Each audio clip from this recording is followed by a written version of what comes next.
Hello, ladies and gentlemen. Welcome back to the Rudis Wrestling Report. Another week talking the best in high school wrestling, although this week we're going to talk about the best in NCAA wrestling. We are joined by Tom Ryan, the head coach of the Ohio State Buckeyes. Tom, thanks for taking time to be with us, and it's always glad to have you. We're going to go quickly into NC State because it's the most recent thing. It's the most fresh in your mind, and for me, it was a great coaching win. And here's what I mean by that. You get the W. You have some wrestlers who had tremendous performances, so you get to stroke those guys. And you also had some things that didn't go well, so you have coaching points. Is that the trifecta for a coach? That is. It was a good event for us. NC State's done a great job with their program down there. Pat Popolizio's one of the great young coaches in the sport. We knew early on this summer when we set our schedule that we wanted to make sure that there were enough challenges outside the Big Ten along the way that give you that learning opportunity. So NC State, we knew we had a really good team, and the dual meet. The standard is so high right now, right? I mean, you can win 29-6, win 8 of 10 matches, but still be focused on the things that we need to do to make sure that we're in a position to win another national championship. So the standard's high. It was a good duel for us overall. It certainly was. Let's take a look at some of what went on there at 141 pounds. This is a match you can really hang your hat on because this is one where Joey McKenna came in as the underdog. There was some question as he dropped in the rankings earlier. Where does he fit in this very tough weight class? He showed he belongs. Yeah, no, we think Joey obviously is the best 41-pounder in the country. He had a tough loss against Minnesota where he was the aggressor in all the positions. He caused all the positions to occur. But the guy's been second in the world, third in the world, second on the cadet level, third on the junior level. He has a tremendous work ethic, extremely committed. And, he's one of the guys, as you know, that if we are going to attain what we want, Joey's a guy that has to be at his best. So we're seeing, he continually, I think the other thing big for Joey is that he's really disciplined with his weight. The early on in the year, his weight was a little heavy. So, the weight management with 1 hour weigh-in is tough. So really excited the way Joey wrestled here. Really good win for him. The other match, it was a 2 versus a 3. We're going to jump to 184 pounds. Miles Martin taking on Pete Renda. That was another big match. Miles, it had lost to Nickel, but he is so adept on his feet. He is so slick. Yeah. What did you see from his win? Yeah, I think that, Miles has so many weapons, on his feet. He's so athletic. He scrambles incredibly well. He's got a great offense, got a great defense. I think in this position, Martin, at the end, I think Brenda got in our leg late, but we did a nice job defending it. Ended up getting him in the cradle, getting, I think, 6 points on the move. But, again, Miles, when you win the Nationals as a true freshman, there's something pretty special about you. So he's continued to improve. He's gotten bigger and stronger at the weight. And it was a good performance by Miles. So as we look at the results for the entirety of the duel, obviously the Buckeyes come away with a big win over number 6 NC State.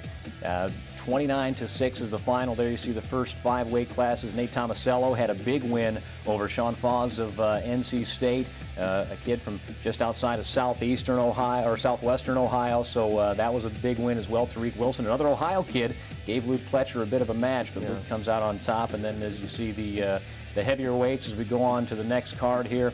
Ohio State finished things out very well. Kyle Snyder with a tremendous bounce back. We'll talk about him a little bit later on down the road. But as we turn our attention to the end of the regular season here, I want to ask you about your season because I know how important you want the regular season to be, how much you want dual meets to matter and the regular season to be a part of things. So as you look back over your regular season, what are some of the real moments of pride that you've had so far? Moments of pride? That's a good question. I think from a team perspective, I don't know if at this point we have seen the best of Ohio State wrestling yet. I think individually we've seen some great individual performances, but I think the team has more to give, and I think they will come Big Tens and Nationals.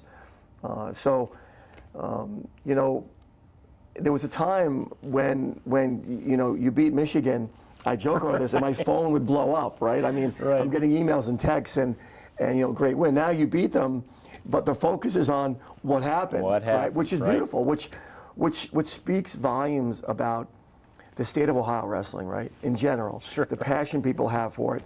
So I see it as just a big plus that people really care about the program. Sure. You know, we're in the middle of this is kind of our last really hard training push, getting ready for the Big Tens and NCAAs. So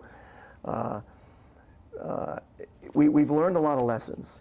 Well, and along that's, the way. as you talk about the training coming into the end part of the season here, one of the things I want to ask you about before we move on to our next segment is, you know, you talked about some of the positives. A couple areas where you look at, and you're splitting hairs, and you're talking about wrestling the top opposition that you can. But wrestling on bottom and finishing out periods at times this year has been a struggle for Ohio State. So how do you address that in this last training push? Well, I think for whatever reason, human beings learn far greater through painful losses than close victories, right? So some of we've had so many teaching moments along the way. I mean, the Penn State duel, case in point. I mean, we got turned twice in the last 5 seconds. That literally that cost us that dual meet, right? So now there's speculation on whether they were at 90 degrees 45 or not, but despite the fact, despite the fact the official called it back, we shouldn't have been in that position to begin with. So we've had, you know, the year we won it in 15, it reminds me a lot of this year, in the fact that from the standpoint that we had a lot of situations occur that you can't learn unless you feel that deep pain you felt to bring it up, and so we've had a lot of those situations occur this year, and hopefully the pain of the losses results in flipping some of those situations come postseason. That can be a driving factor. Yeah. All right, we're here with Tom Ryan. We have more after this on the Rudis Wrestling Report.